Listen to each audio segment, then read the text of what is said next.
Bonjour, me voici à Giulia, dans la Comunidad Valenciana, pour une grande boucle entre gorge et sommet. Venez avec moi. C'est le petit matin. Le village est déjà quasi tout au soleil. 22 km et presque 1000 mètres de dénivelé, et j'ai emprunté différents superbes petits sentiers balisés. Et donc là, je monte au-dessus du village. C'est le Rio Turia qui est en bas des gorges. Et on voit bien les remparts du château.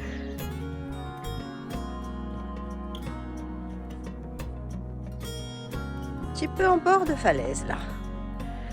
Je dirais un peu comme de la lavande.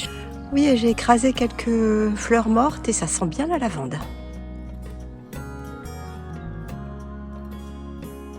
Super mignon ce petit chemin. Il y a plein de fleurs.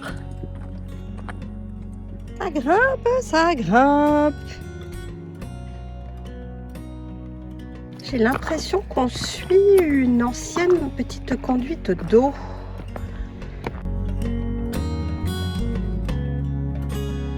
Donc c'est bien ça, j'avais bien deviné. Il y a une fuente là.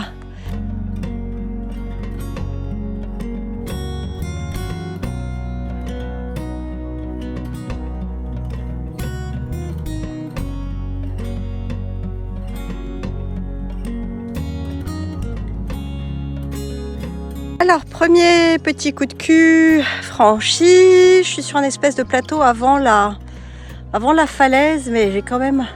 On se demande bien où on va passer quand même. Parce que la falaise est longue. Bon, je me fais tremper les jambes et les pieds en passant dans la végétation. Parce que hier soir, il y a un gros orage. Regardez toutes les gouttes de pluie. Et c'est de la grimpette où il faut mettre les mains de temps en temps. C'est bien raidasse. Et ça grimpe, et ça grimpe.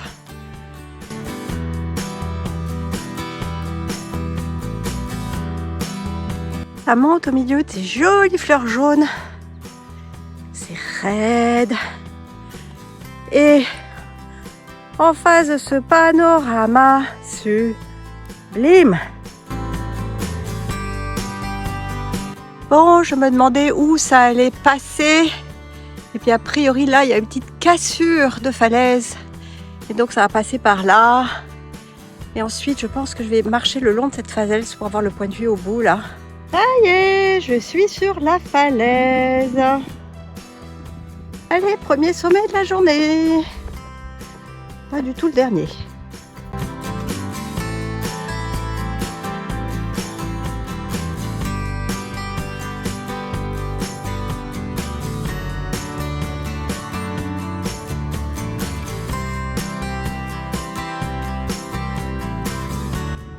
Et de l'autre côté, c'est le plateau.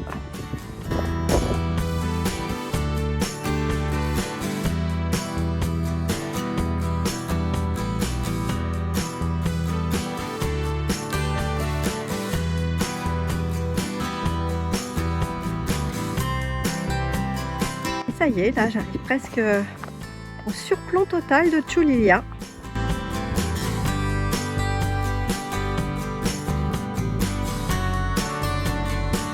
C'est marrant, vu comme ça, on n'a pas l'impression qu'on est 170 mètres au-dessus. Et donc là, un petit sentier qui amène au Mirador de la Cruz. Et on voit la Cruz. Et voilà, Giulia, depuis le Mirador de la Cruz. Les belles falaises, son château. Et là, que voit-on ? Au loin, c'est El Pico Rope, voir ma vidéo. Bon, je redescends vers Giulia, par l'autre côté. Et déjà, ça y est, je vois les rapaces, je vois les vautours tourner autour. Pour bien les voir voler, voir ma fameuse vidéo sur le Pico Rope, El Pico Rope. Et là, la vue se dévoile sur le magnifique Parque Natural de Cerra Iso de Cerra. Bon, ici, il n'y a pas de vent, ça commence à cogner sérieusement. Un laurier rose tout fleuri. Bon bah la Dana a encore frappé. Par ici aussi, eh bien mon sentier est coupé.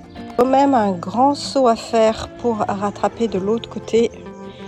Donc je vais faire demi-tour, je vais tout remonter, je vais essayer de passer en haut par le village. Bon, deuxième raccourci de sentier où je me suis cassé le nez, où ça passe pas parce que tout est effondré. Donc là, je suis la route pour rattraper le chemin officiel. C'est pas désagréable, c'est plus long, mais il y a une jolie vue sur le village. Et donc, Choulilia, vue sous un autre angle.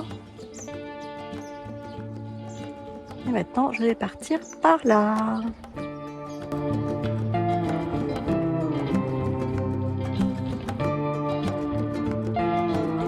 Bon, Peña Julia et Charco Azul, j'ai fait hier. Et là, je me dirige vers l'embalsé des Loriguilla.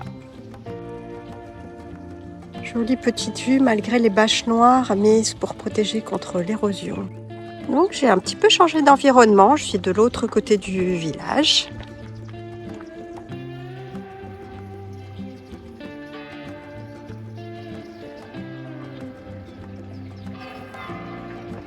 Alors il y a quelques années j'ai fait ce sentier mais dans l'autre sens.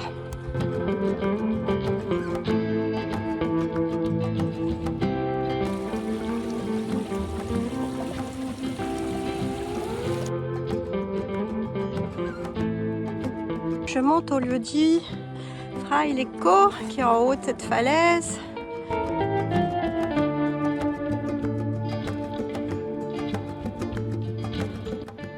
Belle formation rocheuse, en cheminée un peu. Bon, il y a beaucoup de fleurs. Je m'arrête pas à chaque fleur parce que c'est technique pour monter, il fait chaud. Je verrai en descendant au plus loin sur le chemin. On passe le long de ces rochers. Mince, les cloches ressonnent. Il s'est déjà passé 1 heure depuis tout à l'heure.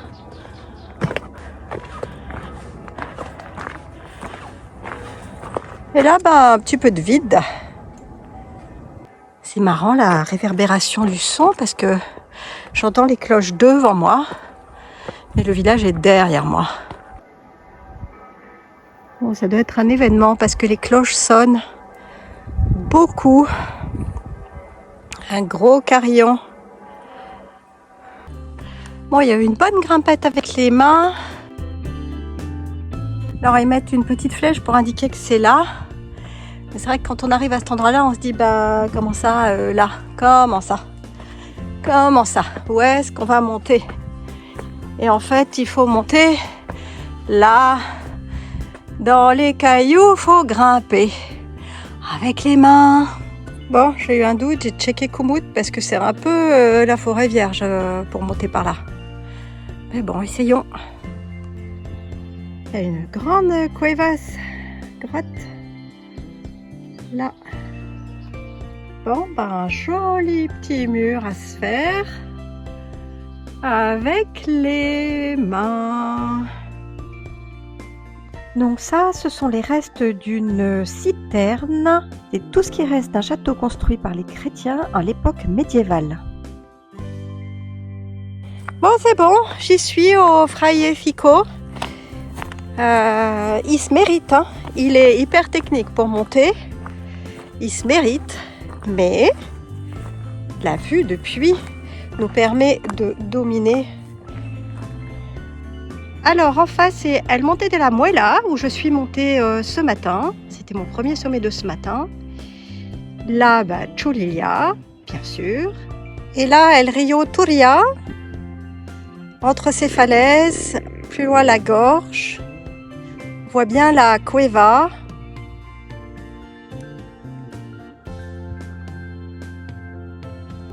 Et là, il y a la falaise qui se casse un peu la figure. On voit des blocs qui se détachent. Je vois les cloches qui se balancent dans le clocher.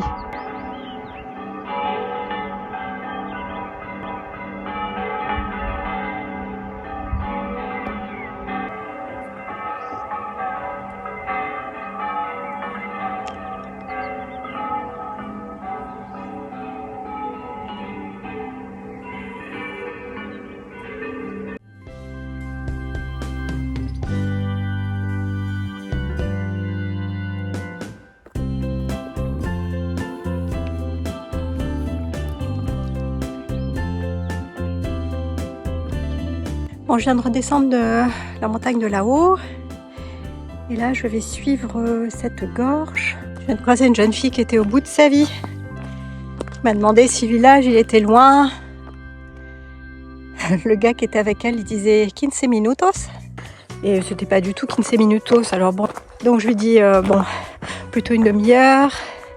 Mais je lui ai dit qu'après, il y avait de l'eau où elle pouvait se tremper pour se requinquer. Bon, ça devient de plus en plus sauvage, cette gorge. Bon, là maintenant, je vais suivre le PRCV 71-1. Il y a un bout de montagne qui s'est cassé la figure.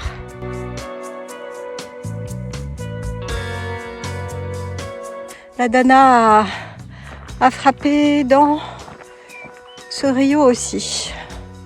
Bon, du coup, on va voir si l'accès aux peintures rupestres qui sont de l'autre côté du cours d'eau est maintenu, parce que c'est un gros bazar là. Des blocs dans tous les sens.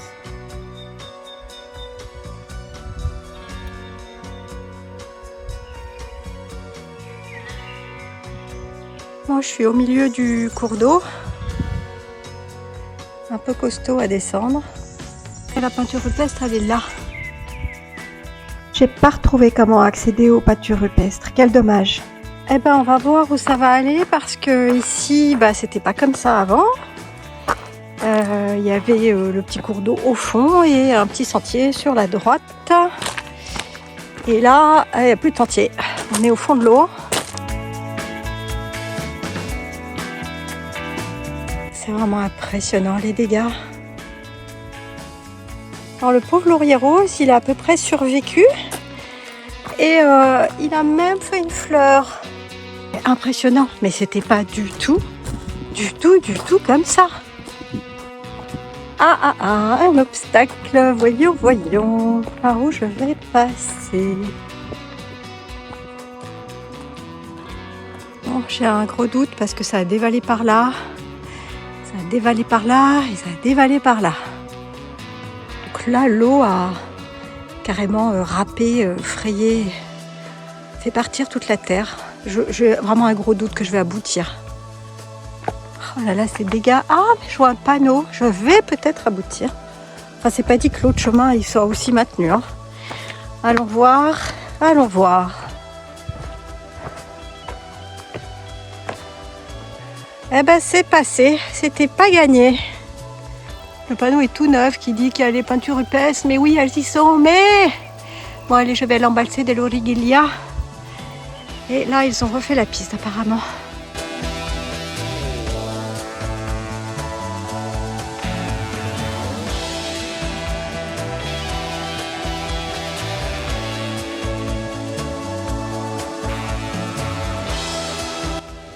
Hein, mes premiers petits champs d'oliviers de la rando. Olivier de taille respectable. Ça, il y a des grands arbres dans le champ. Je ne sais pas ce que c'est. Qu'est-ce que c'est que ça? Il y a des fruits. Et voici l'embalsé de l'Origiglia. Je vais maintenant redescendre la pista forestale jusqu'à l'embalsé.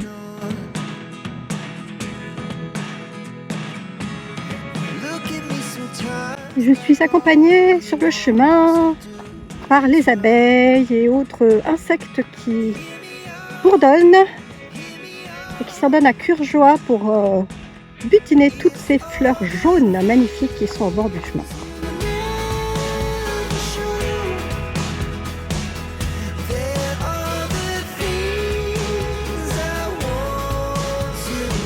Ah, je ferais bien un plouf dans l'eau.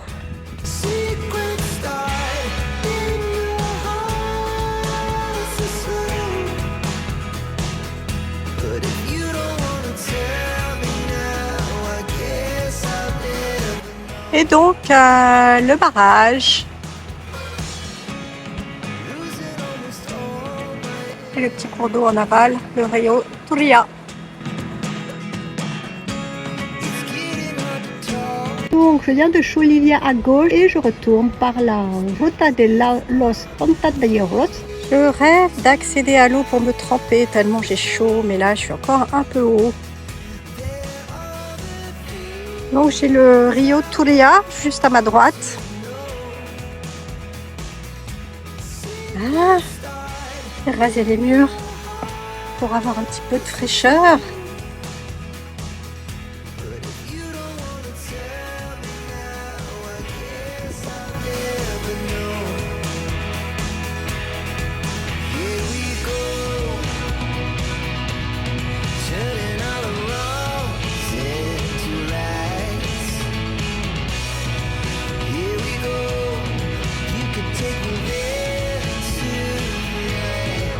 Alors d'habitude ils sont au ras du sol les palmiers, mais ceux-là ont un tronc.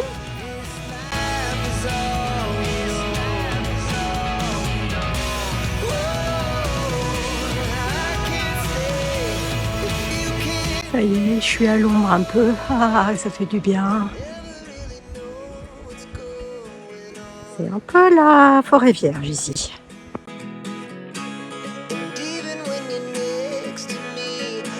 Et là, il y a toujours le Rio Turia tout en bas, qu'on ne voit pas dans les roseaux. Mais on est là au pied de la falaise. Il y avait des hommes qui transportaient le bois dans la rivière.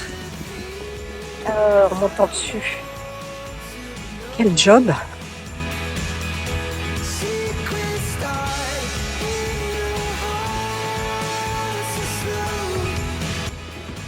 Le pont suspendu à la Rio Turia.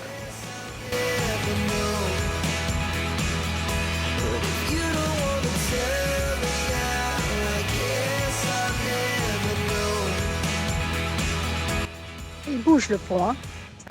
Bon, je ne résiste pas au plaisir de le faire dans l'autre sens. Dans l'autre sens, il arrive dans la falaise.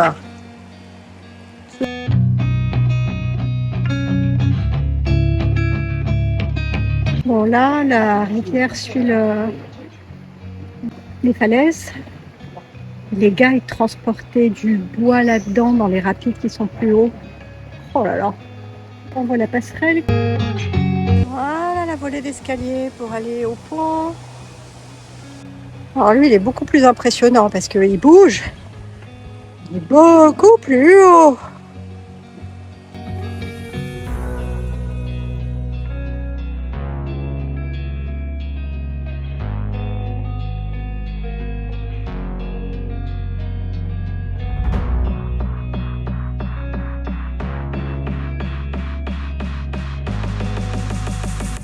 Donc ces deux ponts suspendus ont été reconstruits sur le même spot où il y avait des ponts suspendus avant 1957, quand les ouvriers qui travaillaient à la construction du barrage travaillaient à Chulilia et ils allaient par la gorge. Et puis il y a eu de grosses inondations en 1957, j'ai l'impression que c'était la Dana d'octobre 2024, mais en 1957 qui a inondé Valence et qui est parti des montagnes, et donc l'eau a dévalé toutes les gorges et tous les ponts ont été détruits.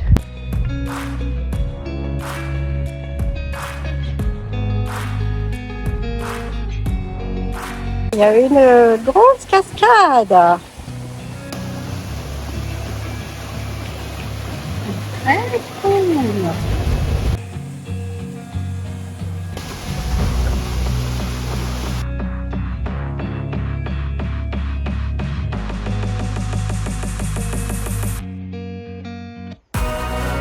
Ancien espèce de petit barrage, on retrouve les petits pontons qu'on a vus hier. Et le bleu, c'est Charco Azul, où j'étais hier sous l'orage.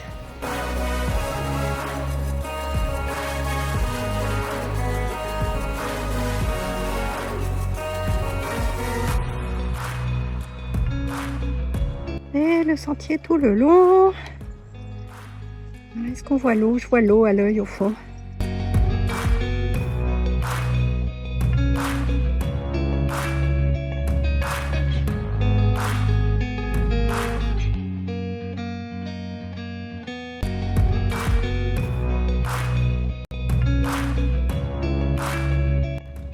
Encore une petite vue sous un autre angle de Chulilia.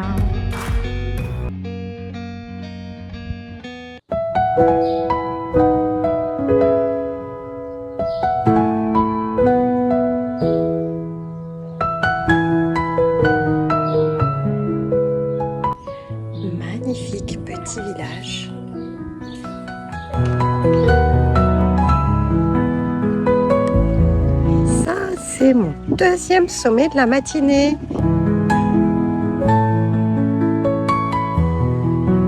Et là, je suis au pied du château de ces deux fenêtres là-bas. Là. Il y a des cactus.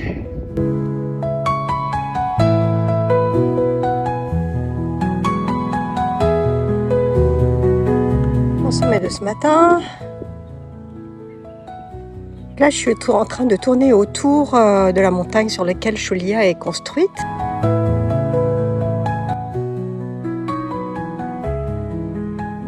Ouh, on va passer une porte. Et oui, voilà.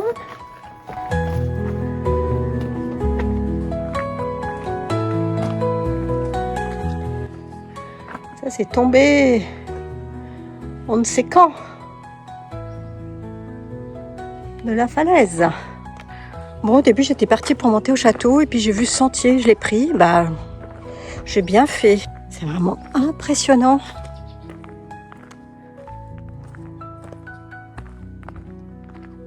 Les petits palmiers de nouveau.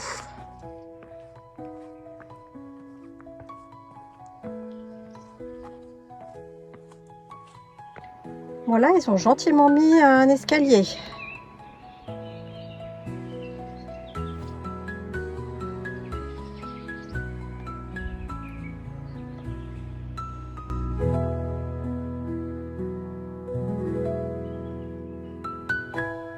Ça doit être un site d'escalade et ils ont installé une espèce de balançoire.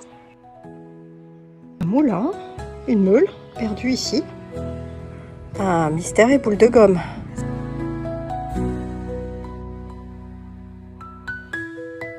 Là, on voit un petit peu l'eau.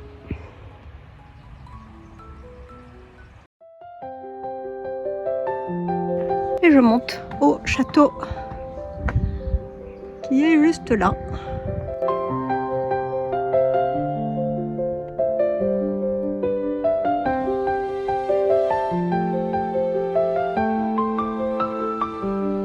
Donc voici la Puerta del Castillo.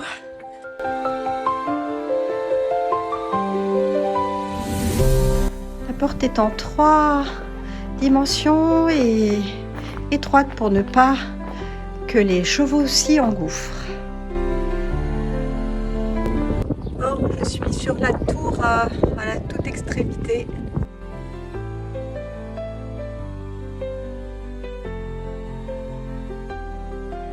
Et bien sûr là, on trouve le village. La montagne où j'étais ce matin. L'église. Et donc le château qui est vraiment en long. Bon, là il y a les logements des gardes, mais c'est pas grand. Je sais pas combien il était dans ce château, mais c'est vraiment pas grand. Et là, waouh, il y a le sol qui est toujours d'origine. Ouais. Impressionnant. Bon bah je suis dedans là maintenant. Les remparts.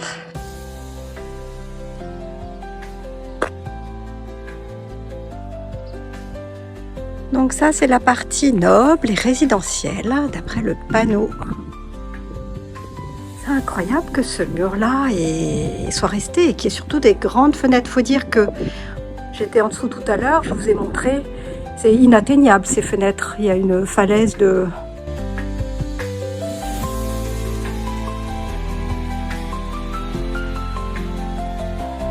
Oh, je suis sur la fenêtre.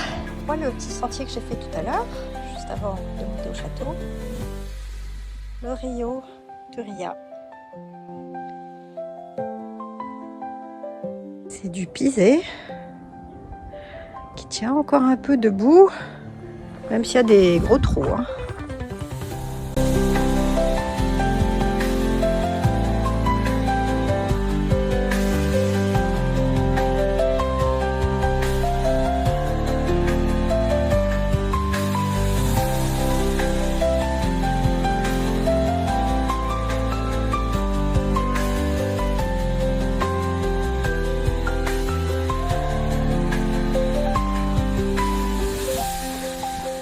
belle, belle journée.